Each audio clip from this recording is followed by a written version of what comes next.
Welcome to Sacrilegious Discourse. For this is what the Sovereign Lord says. Why do you need prophets to tell people who you are and what you want? If you can justify everything that the God of the Bible has done, then you can justify any of your behavior. A lot of this mentality is trickling into what is now mainstream right-wing Christianity. I am capable of empathy greater than this God of the Bible. This is a Bible that they tell kids. This is the good Lord. This is the good book.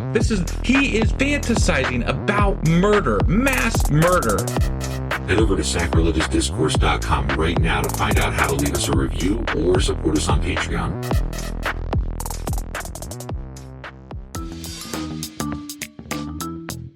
Hey there, sinners and saints. It's your favorite Bible-bashing duo from Sacrilegious Discourse, and we need your help. That's right, folks. We're raising funds for some heavenly equipment and a studio that doesn't sound like it's in the depths of hell. Our current setup, let's just say it's more apocalypse than audiophile. So if you want to hear us dissect the Bible without the background noise of demonic squirrels, chip in a few bucks. We're aiming for $5,000 to upgrade our audio and build a studio worthy of blasphemous banter. Donate today and help us spread the good word of atheism. You can find a link right on our homepage, sacrilegiousdiscourse.com. Every dollar counts. Even if it's from your collection plate.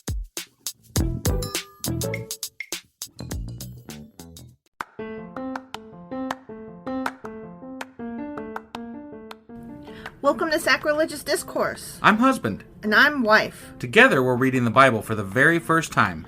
We grew up without religion and wanted to know what all the fuss was about. Well, what have we learned so far? That God is a dick, and apparently some people believe in talking donkeys. We're not trying to pass ourselves off as experts. Nope, we're just reading the Bible for the first time and giving our first take reaction. If you'd like to join us in this venture, you might consider starting at episode 1. Otherwise, jump in wherever you like. All right, let's go read the Bible. Yeah, let's get to it.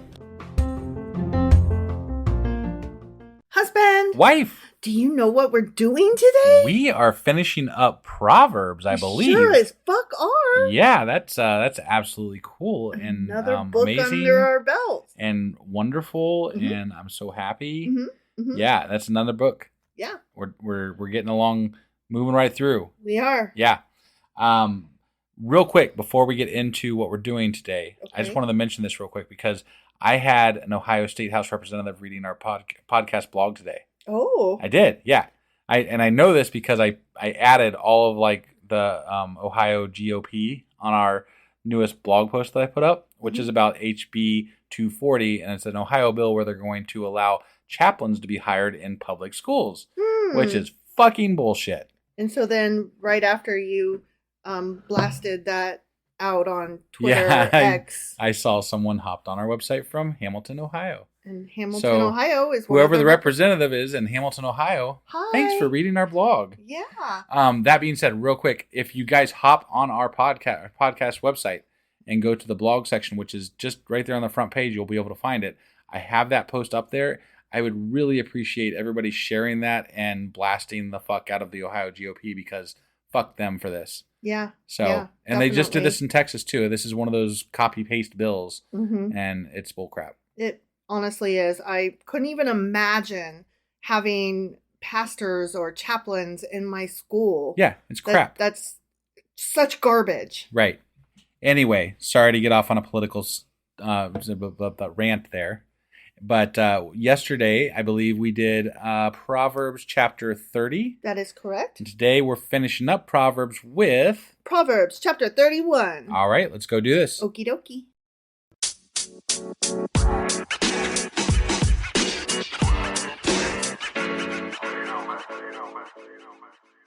All right, so before we hop into Proverbs chapter 31. Actually, before you hop into your description, I realized I have one more quick announcement to make. Oh my God. I know. So tomorrow, if you're listening to this the day it comes out, which is Tuesday, in the morning before 10 p.m. Eastern, that means that tonight you should hop on our Discord channel, which there's a link in the show notes, to join us for our live show tonight, which will be, I think, the wrap up. Yeah. So join us tonight on Discord and be there live at 10 p.m. Eastern on our Discord channel Link is in the show notes. Yes. Okay, sorry. Now go. Now go. Okay. I'm glad I have your permission. Yeah, no, to I'm proceed. sorry. I know I had a lot of announcements today, and I did it all in a really weird order, so I apologize. You kind of did it scattered with no notes. I threw you all off. You did. I did. You did. And you should probably make notes next time. I should, but I don't. Yeah, you barely got me off the computer with what I was doing before we started this. So I know. It's 11:30 at night that we're recording this, and I got to get up at 6 a.m. So and it's mostly my fault. Yeah, sorry. Yeah. All right. Well, I've kept you up before, so it's fine. Yeah. Anyways, here we go. So before I hop into Proverbs chapter 31, I just wanted to reiterate that the Book of Proverbs is a collection of collections. We are in the final collection, which is Proverbs chapters 30 and 31. Okay. And chapter 31 is split into two little sections. Yeah. The first one is verses 1 through 9, and those are the words of Lemuel, which are admonitions to a king. Yeah. And then the rest of it... Isn't it about the perfect woman? Yeah, the rest of it, verses 10 through 31, are praise of a good woman and a description of the ideal I have lady. been looking forward to this since yesterday when you mentioned it for the first time. I'm very excited about this. Oh, I bet you are. I am. I can't wait to see what they have to say. Yep. Oh, shit. Oh, shit? Yeah, I had accidentally gone into the next chapter. Oh. And it was Ecclesiastes chapter 1. And I was like, wait, that's not where we are. That is not where we are. Stupid thumb clicked the wrong thing. All right, here we go. Admonitions to a king. Yeah.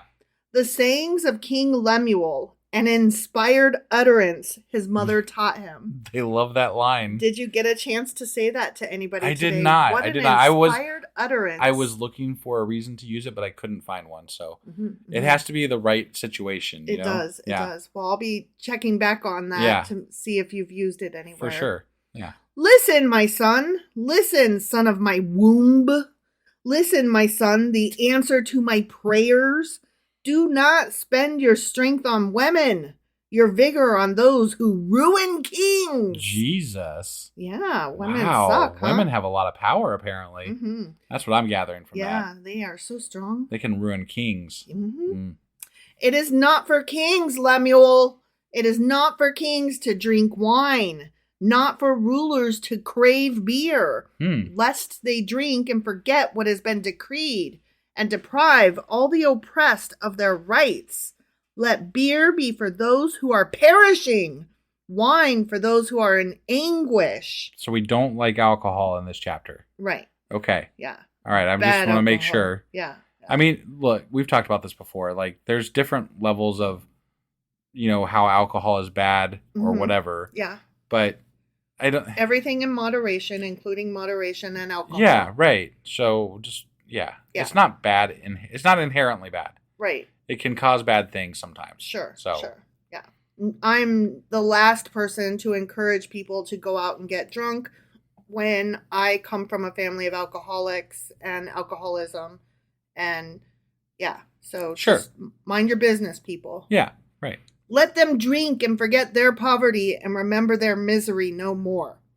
Speak up for those who cannot speak up for themselves, for the rights of all who are destitute. I like this. This is good. And I appreciate that they're saying that the ruler should be clear-minded with regard. Like, I think that's the more important message with the alcohol. Don't get distracted by fucking and partying and just. So I can appreciate that. I just don't like the black and white admonition of it's the alcohol. women who will bring you downfall. Like, hold on a second. Right. Yeah.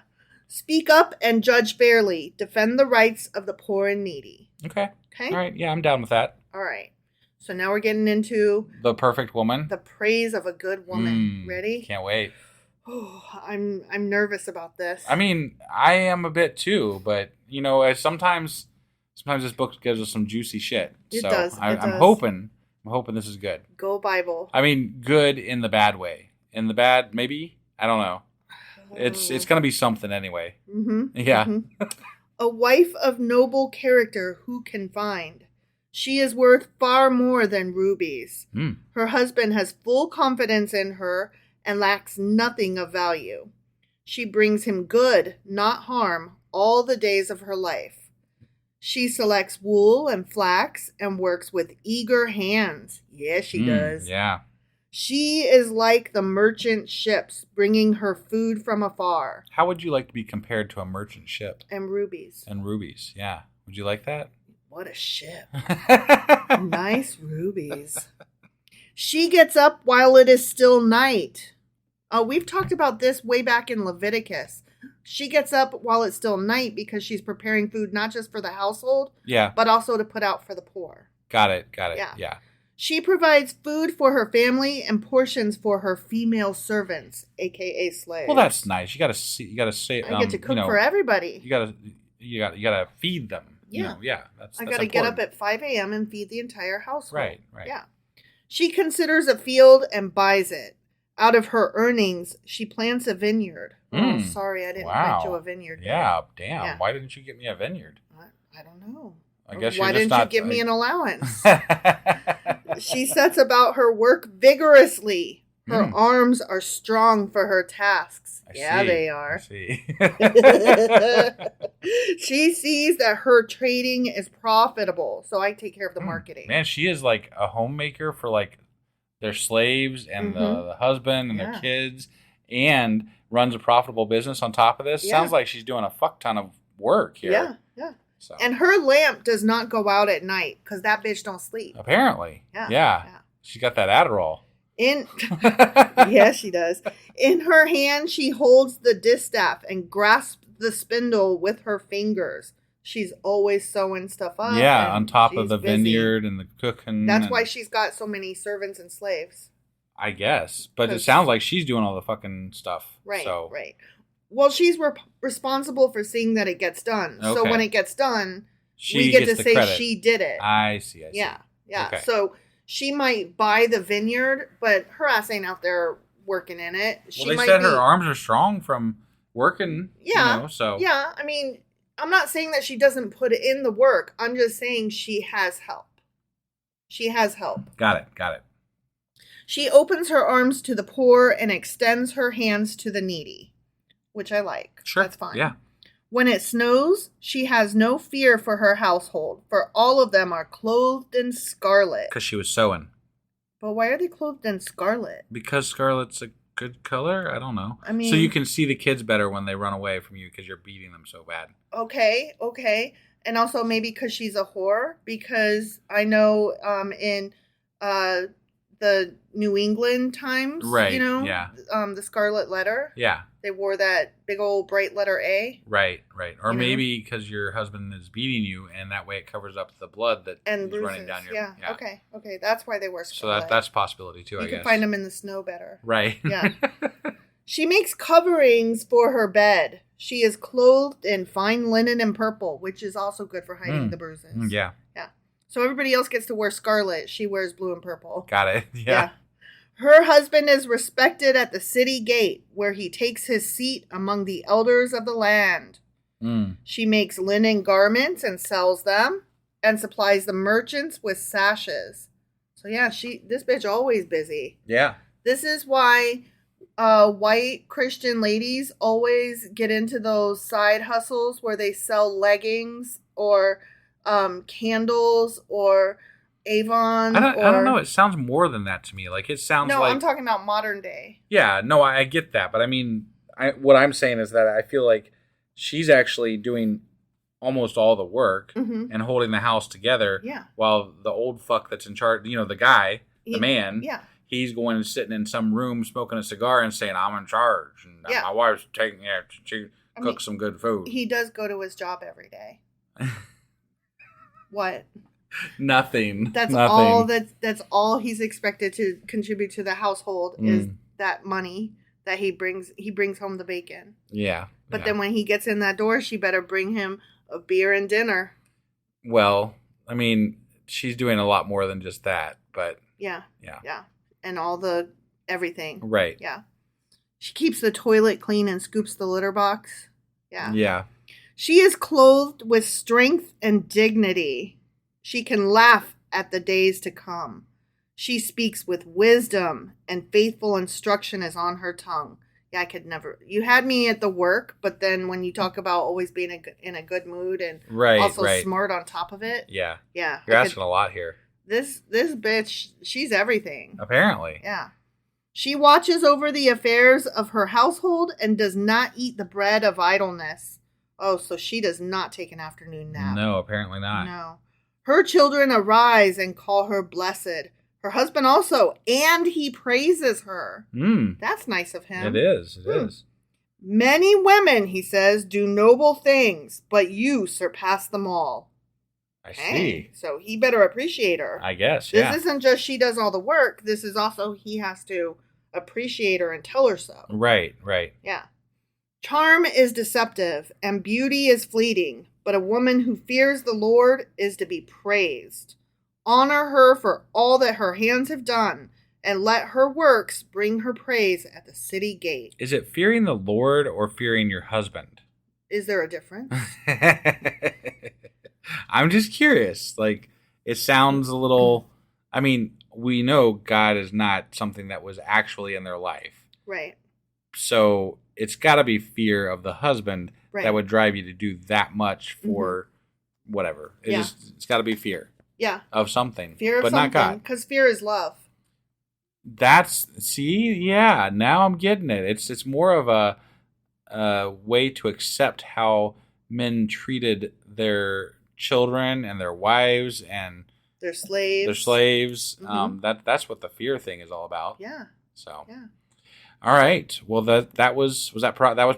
That was Proverbs, guys. We're done with Proverbs. We're done with Proverbs. So that means that tomorrow we're going to be back with the wrap up, and then probably the next day we're going to be doing contradictions, or what I like to call "You're always wrong." Right. Yeah.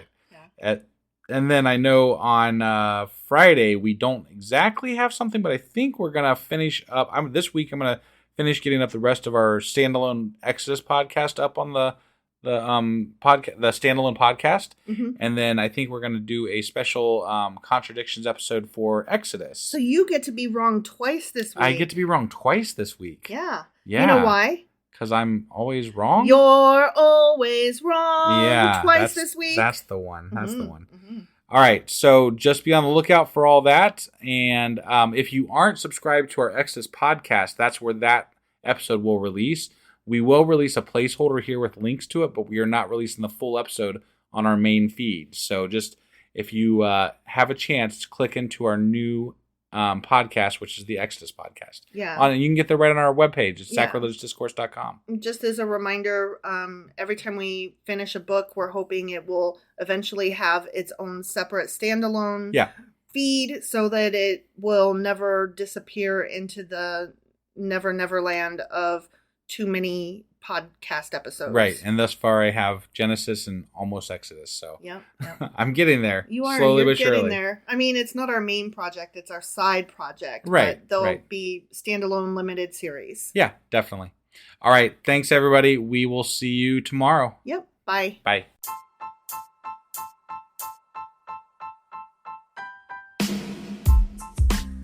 Hey, wife. I guess that's the end? But husband, that's just sad. It doesn't have to be. We are on lots of social media platforms like Twitter. Our handle there is sacrilegious_D. For D's nuts. Oh my God. Stop doing that. Anyway, we're also on Facebook, Instagram, and Pinterest. There's a link to all of our social media sites at our website. Ooh, we have a website? Yeah, it's sacrilegiousdiscourse.com, where you can also find a link to our merch shop. We have a merch shop? Yep, we have podcast-themed clothing, mugs, notebooks, and more, as well as an atheist and science-themed products. Wow, our fans should really go check that out right now. Definitely. They can get in touch with us by sending an email to sacrilegiousdiscourse@gmail.com. But before they do that, we could really use some help. Oh yeah? With what? Well, it's not free running the podcast, and we need some financial support in order to get better equipment, which will free up time so we can concentrate on our podcast and our fans. Okay, so what should they do? Head over to patreon.com/sacrilegiousdiscourse and sign up as a contributor on our podcast. Supporters there receive additional bi-weekly episodes that we record just for our Patreon members for as little as $2 a month. Also, we'd really appreciate it if you would like and subscribe on whatever platform you're using. And Apple Podcast reviews help us out tremendously. Like and subscribe. Leave an Apple review. Join us on Twitter. Support us on Patreon. That's a lot of instructions. Don't forget to say thanks. Thanks. Okay, bye.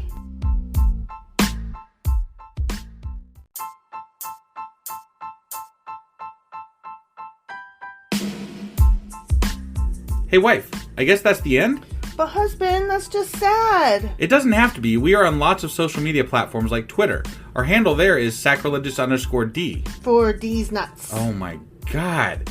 Stop doing that. Anyway, we're also on Facebook, Instagram, and Pinterest. There's a link to all of our social media sites at our website. Ooh, we have a website? Yeah, it's sacrilegiousdiscourse.com, where you can also find a link to our merch shop. We have a merch shop? Yep, we have podcast-themed clothing, mugs, notebooks, and more, as well as an atheist and science-themed products. Wow, our fans should really go check that out right now. Definitely. They can get in touch with us by sending an email to sacrilegiousdiscourse@gmail.com. But before they do that, we could really use some help. Oh yeah? With what? Well, it's not free running the podcast, and we need some financial support in order to get better equipment, which will free up time so we can concentrate on our podcast and our fans. Okay, so what should they do?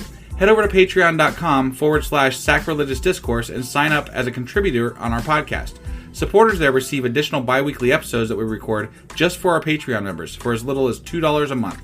Also, we'd really appreciate it if you would like and subscribe on whatever platform you're using. And Apple Podcast reviews help us out tremendously. Like and subscribe. Leave an Apple review. Join us on Twitter. Support us on Patreon. That's a lot of instructions. Don't forget to say thanks. Thanks. Okay, bye.